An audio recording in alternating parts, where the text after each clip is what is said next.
Good afternoon. আজকে আমরা constitution নিয়ে একটু আলোচনা করব।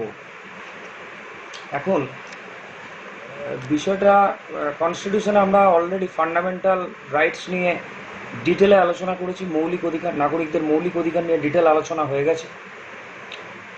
মৌলিক অধিকারের পরেই পার্ট 4 আসে, যেটা ডিপিএসপি বা directive principles of state policies, যেখানে বর্ণনা করা হয়েছে।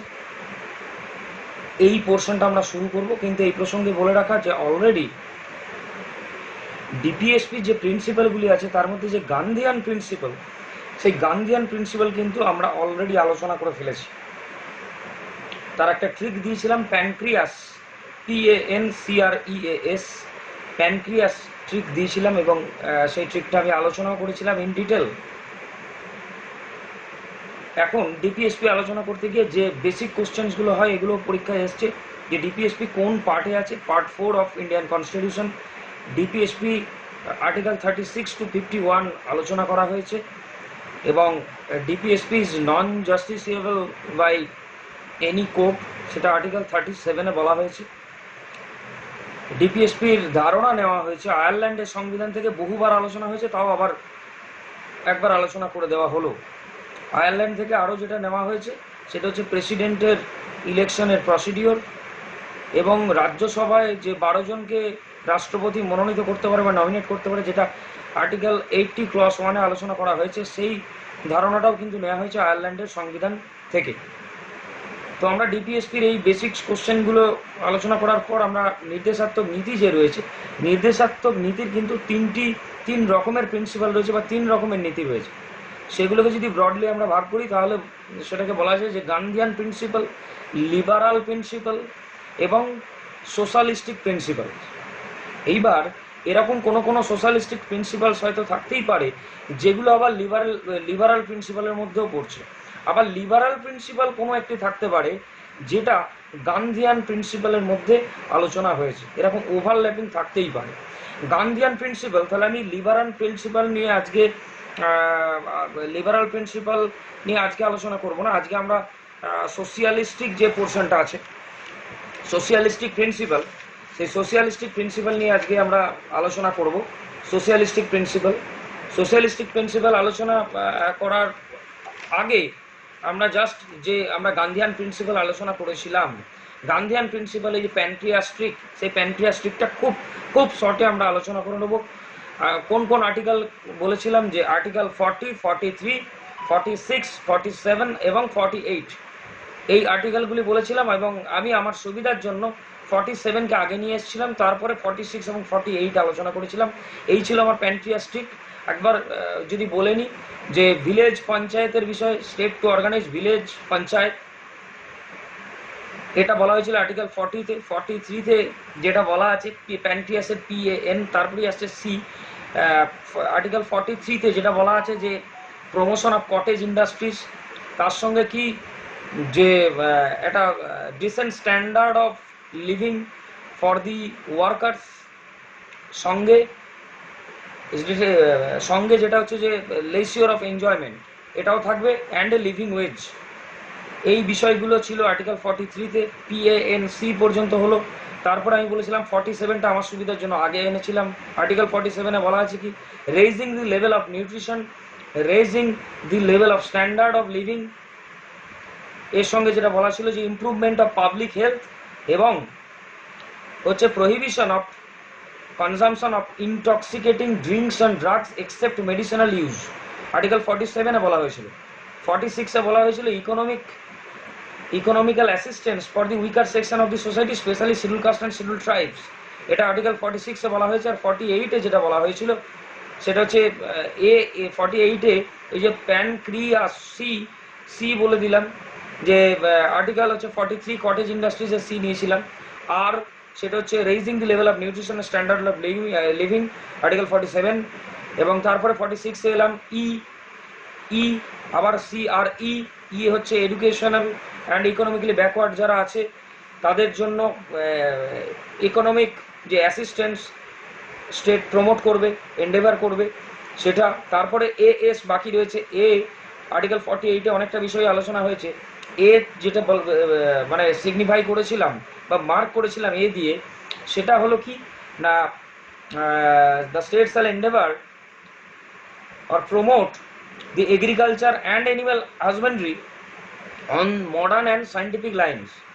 এবং এসটা বলেছিলাম যে slaughter of animal was prohibited বা is prohibited, slaughter of milch and draught cattle is prohibited, has been prohibited through this article though non justiciable by court. তাহলে এই ছিল আমার প্যানক্রিয়াস্টিক। এইবার আমি প্যানক্রিয়াস্টিকের পর এই যে গান্ধিয়ান প্রিন্সিপাল, এর সঙ্গে 43 বলেছিল, 43B-ও বলেছিলাম, যেটা পরবর্তীকালে যোগ হয়েছে 2011 সাল নাগাদ অ্যামেন্ডমেন্টের দ্বারা যোগ হয়েছিল। 43B কোঅপারেটিভ সোসাইটি নিয়ে বলা হয়েছে, এটা গান্ধিয়ান প্রিন্সিপালে উল্লেখ করা, মানে গান্ধিয়ান প্রিন্সিপাল। তো আমরা গান্ধিয়ান প্রিন্সিপালের পর আমি এই সোশ্যালিস্টিক প্রিন্সিপাল যেটা আছে, জাস্ট সেই বিষয়টাতে আসার জন্য আবার নতুন একটা ট্রিক আমি করেছি। এই লাইনটা যদি একটা সেন্টেন্স আছে, এই সেন্টেন্সটাকে মনে রাখতে হবে আমাদের, কিন্তু অনেক কিছুই মনে রাখতে হবে।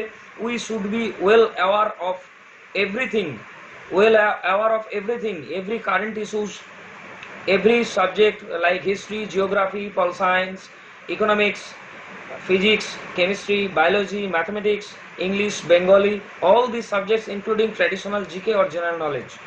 তো এটার জন্য কিন্তু ওয়েল অ্যাওয়ার আমাদের থাকতেই হবে, সেইভাবেই আমাদের প্রিপারেশন করতে হবে। তো এই ওয়েল অ্যাওয়ার দিয়েই আমি আজকে আমার ট্রিক শুরু করি।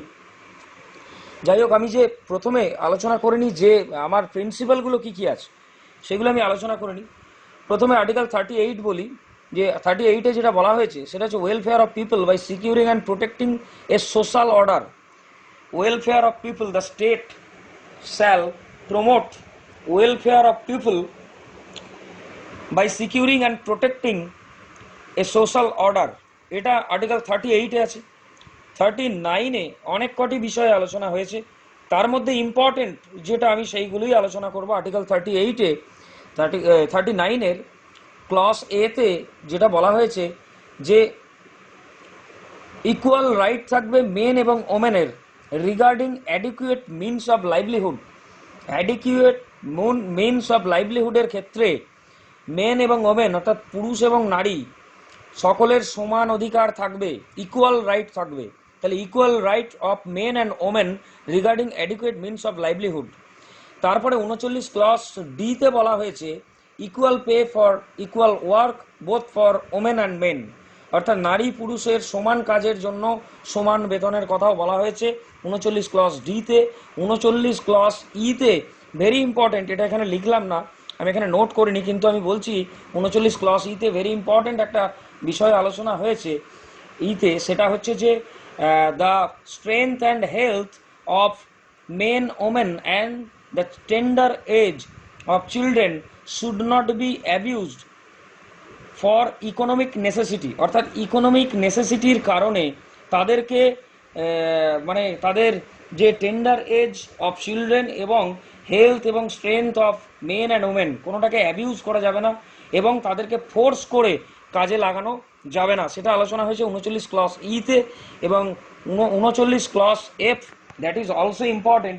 39 ক্লস এফে যেটা বলা হয়েছে যে চাইল্ডহুড এবং ইউথ, তাদেরকে যেন মানে চাইল্ডহুড এবং ইউথের যেন এক্সপ্লয়টেশন না হয়ে যায়, মানে শোষিত যেন না হয় কোনোভাবে। আমরা এক্সপ্লয়টেশন, রাইট এগেনস্ট এক্সপ্লয়টেশন আমরা পড়েছি আর্টিকেল 23 এবং 24-এ ফান্ডামেন্টাল রাইটস যখন আলোচনা করেছি, শোষণের বিরুদ্ধে অধিকার। তো এখানেই এই ডিপিএসপিতেও কিন্তু 39 ক্লস এফ অর্থাৎ 6 নম্বরে, 39-এর 6 নম্বরে ক্লস এফে বলা হয়েছে যে ইউথ এবং চাইল্ডহুড যেন এক্সপ্লয়েট না হয়ে যায়, এক্সপ্লয়টেশন অফ চাইল্ডহুড এবং ইউথ যেন না হয়ে যায়, সেটার দিকে নজর রাখা। এই বিষয়গুলো 39-এর ভেরি ইম্পর্ট্যান্ট আছে। তো 39 একটা সোশ্যাল প্রিন্সিপালের মধ্যে পড়ছে। এবং এরপরে 39 capital A, article 39 capital A আমরা আলোচনা করি, যেখানে বলা হয়েছে যে free legal aid for the have not people or the weaker section of the society. অর্থাৎ যেহেতু আমরা ফান্ডামেন্টাল রাইটসে আবার ফিরে আসি, ফান্ডামেন্টাল রাইটসে কি বলা হয়েছিল 14 নম্বর আর্টিকেলে আমরা বলেছিলাম কি ইকুয়ালিটি বিফোর ল, যেখানে আলোচনা হচ্ছে an equal protection of law, অর্থাৎ সকলের দৃষ্টিতে আইনের সমানাধিকার এবং একই আইন কর্তৃক সকলকে সমানভাবে রক্ষা করা, এটাই এর কথাই কিন্তু আর্টিকেল 14-এ বলা হয়েছে। তো এই যে সকলের দৃষ্টিতে অনেক সময় কি দেখা যায়, সমাজের উইকার সেকশনে যারা আছে সোসাইটির, অর্থাৎ যারা ইকোনমিক্যালি বিশেষভাবে উইক বা দুর্বল অর্থনৈতিকভাবে, তাদের কিন্তু অনেক সময় বিভিন্ন কোর্ট বা আদালতের চক্করে পড়তে চায় না, শুধুমাত্র ইকোনমিক্যালি ব্যাকিং নেই বলে বা অর্থনৈতিক যে সামর্থ্যটুকু দরকার ছিল সেটা নেই বলে। তো এখানেও কিন্তু কনস্টিটিউশনে এটা বলা হয়েছে ফ্রি লিগাল এড তাদের ক্ষেত্রে দেওয়া হবে, free legal aid for securing justice to the weaker section of the society. Very important article 39 capital A, এটা নিয়ে আমরা ডিটেলে পরে আলোচনা করব। 41 যেখানে বলা হয়েছে right to work, to education and to get public assistance, very important article 41। 42-তে বলা হয়েছে, অনেকটা আলোচনা করা আছে, তার রিলিফ থেকে আমি নিয়েছি relief during maternity and just and human condition of work. Very important, maternity মানে অর্থাৎ মাতৃত্বকালীন, যদি কেউ কোনো মহিলা যদি কাজ করেন, মাতৃত্বকালীন রিলিফ তাকে যদি দেওয়া যায়, ছুটি দেওয়া যায়, সেটার ব্যবস্থা করতে হবে। এবং just and human condition of work, মানবিক দিকগুলি থাকবে কাজের ক্ষেত্রে, কর্মস্থলে বা যে কোনো কাজ করার ক্ষেত্রে, এটা আলোচনা হয়েছে আর্টিকেল 42-তে। 43 ভেরি ইম্পর্টেন্ট টু, এটা আমরা গান্ধিয়ান প্রিন্সিপালেও পড়েছি। 43 two state to promote cottage industries and to secure a living wage, full enjoyment of leisure and a decent standard of life. 43 capital A, participation of worker in the industrial management, very important, participation of the workers in the industrial management 43A। এবং 47 যেটা আমরা আবার গান্ধিয়ান প্রিন্সিপালে পেয়েছিলাম, আগেই আলোচনা করে দিলাম যে 43 এবং 47 এমন দুটি প্রিন্সিপাল যেগুলো আমরা গান্ধিয়ান প্রিন্সিপাল হিসেবেও পেয়েছি, আবার এখানে সোশ্যালিস্টিক প্রিন্সিপাল হিসেবেও পাচ্ছি। বলা আছে যেটা improvement of public health, raising the level of nutrition, standard of living and prohibition of consumption of intoxicating drinks and drugs except medicinal use, very important. এইবার তাহলে প্রিন্সিপাল কোন কোনগুলো হলো? 38 সোশ্যালিস্টিক প্রিন্সিপালের যে আর্টিকেলগুলো সেগুলো হচ্ছে 38, 39, 39 ক্যাপিটাল এ, 41, 43 ক্যাপিটাল এ এবং 47 ভেরি ভেরি ইম্পর্টেন্ট। এইগুলো থাকলো লিবারাল প্রিন্সিপালের মধ্যে। এখান থেকে যদি এরকমও প্রশ্ন আসে যে কোন এর মধ্যে কোন আর্টিকেল বোথ সোশ্যালিস্টিক প্রিন্সিপাল এবং গান্ধিয়ান প্রিন্সিপাল, তাহলে অ্যান্সার হবে আর্টিকেল 43 এবং 47, যে দুটো আর্টিকেলই আমরা গান্ধিয়ান প্রিন্সিপালেও পেয়েছি এবং সোশ্যালিস্টিক প্রিন্সিপালেও পাচ্ছি। সোশ্যালিস্টিক প্রিন্সিপালে তাহলে আমি যদি একটা ট্রিক যেটা বলছিলাম, সেই ট্রিকটা যদি আলোচনা করিনি কীরকম দাঁড়াচ্ছে, সেটা হচ্ছে যে আমি একটা সেন্টেন্স লিখেছি। আমি প্রথমে বলছিলাম সব কিছুতেই আমাদের ওয়েল অ্যাওয়ার হতে হবে, well aware of cottage industries and public health. এই লাইনটা আমাকে মনে রাখলেই কিন্তু আর্টিকেলগুলো আলাদাভাবে মনে রাখা কীভাবে ট্রিকটা সেটা আমি বলে দিচ্ছি। Well aware of cottage industries and public health. আমরা যেরকম প্যানক্রিয়াস প্রথমেই আলোচনা করে দিলাম, খুব সুন্দর একটা ট্রিক ছিল। সবসময় একটা ওয়ার্ডের ওপর ট্রিক বানানো সম্ভব নয়, তাই একটা ছোট্ট সেন্টেন্স এখানে করেছি, well aware of cottage industries and public health. এইটুকু মনে রাখলেই আমার সোশ্যালিস্টিক প্রিন্সিপাল সেইগুলো মনে থেকে যাবে। ওয়েল অ্যাওয়ারের প্রথমে ওয়েল, তার ডাব্লু নিলাম, ডাব্লু নিয়ে হচ্ছে welfare of people by securing and protecting social order, হয়ে গেল। তারপরে ই নিচ্ছি আমরা, ওয়েলের ডাব্লুর পর ই, যেটা হচ্ছে যে 39 আর্টিকেল 39-এ কি বলছি, যে equal right of men and women regarding adequate means of livelihood, অর্থাৎ every men and women have equal right in case of adequate means of livelihood, very important. সঙ্গে 39 ক্লজ এতে বলা আছে, ডিতে বলা আছে equal pay for equal work for both men and women. এবং আগে আমরা ই এবং এফও আলোচনা করে দিলাম, তো 39-এর ই আমরা নিয়েছি ডাব্লিউ ই, এবং তারপরে আছে ডবল এল, ওয়েল অ্যাওয়ার, এর একটি এল আমরা নিয়েছি, এবং তার পাশে দেখতে হবে এই তীর চিহ্ন দিয়ে দেখিয়েছি আমি, এল নিয়েছি এবং এ নিয়েছি। ওয়েল অ্যাওয়ার, এল শেষ এল নিয়েছি এবং এ নিয়েছি। Legal aid, L for legal, A for aid, legal aid for the weaker section of the society, very important. এরপরে আর্টিকেল হয়ে গেল এটা 39 capital A, free legal aid for the have not people.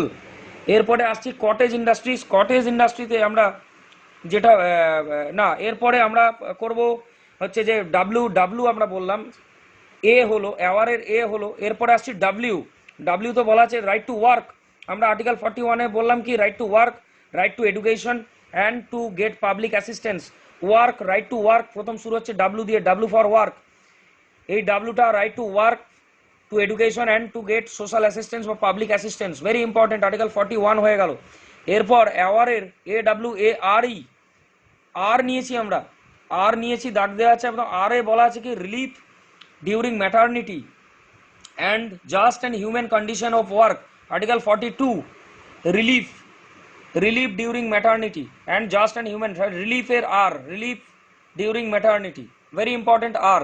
এরপর cottage industries, cottage আমরা direct word পাচ্ছি, যেখানে article 43-তে আলোচনা করা হয়েছে যে promotion of cottage industries and to secure a living wage, full enjoyment of leisure and decent standard of life. এখানে আমরা কটেজ নিলাম আর্টিকেল 43, এবং ইন্ডাস্ট্রিজ লাস্ট 47, সেখানে আমরা কি বলছি 47-এ 43A যেটা আলোচনা হচ্ছে participation of worker in the industrial management, industry, সেখান থেকে আসছি ইন্ডাস্ট্রিয়াল ম্যানেজমেন্ট, সেটা হচ্ছে আর্টিকেল 43 ক্যাপিটাল এ। এবং তারপরে আসছি public health, cottage industries and public health, public health আলোচনা হয়েছে আর্টিকেল 47-এ, improvement of public health, raising the standard of living, level of nutrition, prohibition of consumption intoxicating drinks and drugs except medicinal use. তাহলে প্রথমে লাস্টের দুটো আমরা cottage industries, এই promotion of cottage industries 43-তে কটেজ সেটা ধরে 43 আসছে, এবং তারপরে যে ইন্ডাস্ট্রিজ আছে সেইটা ধরে workers participation in the industrial activities বা ইন্ডাস্ট্রিয়াল ম্যানেজমেন্ট সেটা আসছে, এবং পরে পাবলিক হেলথ যেটা 47 আসছে। এইটাই হচ্ছে আমার ট্রিক, ছোট্ট trick, well aware of cottage industries and public health. আশা করি এইটুকু মনে রাখলে ডিপিএসপির সোশ্যালিস্টিক প্রিন্সিপাল মনে রাখতে কোনো অসুবিধা হবে না। আশা করি ভিডিওটি ভালো লাগবে, প্লিজ শেয়ার করুন, ভালো লাগলে লাইক দিন আর সাবস্ক্রাইব করুন। Thank you.